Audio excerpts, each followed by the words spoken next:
Donc une tiny house, en fait, c'est une petite maison sur roue, pour simplifier, qui doit respecter quelques normes au niveau du code de la route en termes de hauteur, de largeur et de poids. Et alors, c'est une maison de villégiature? C'est une maison qui peut servir à la fois de résidence principale pour des personnes voilà, qui font le choix d'avoir un mode de vie complètement différent et qui peut aussi servir pour des personnes qui souhaitent accueillir du tourisme. Et ça répond à quel état d'esprit? Disons que c'est un état d'esprit où on souhaite vivre avec des choses essentielles et je pense aussi avec un minimum, je dirais, une ouverture d'esprit sur la nature parce que comme c'est tout petit, on vit beaucoup aussi dehors.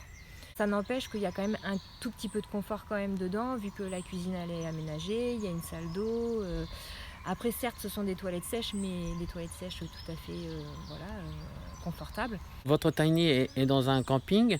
C'est dans quel but? C'est pour faire connaître le concept? Alors en fait, elle a été construite celle-ci, c'est pour, que les gens puissent essayer une tiny, à la fois, pour des personnes qui veulent après, en acheter une et à la fois pour des personnes qui, voilà, qui en ont entendu parler et qui souhaitent, découvrir ce petit habitat insolite et donc c'est Laurent qui m'a contacté, le gérant du camping et en fait, ça a marché entre nous parce que son camping, c'est un camping nature et là, en fait, elle est dans son élément, vous entendez, c'est rempli d'oiseaux, juste à côté, il y a des moutons. Lui, il voulait ça parce que déjà, ça lui a plu parce que c'est un habitat, qui est en bois, qui est, et dont les matériaux sont, on va dire, essentiellement sains et naturels.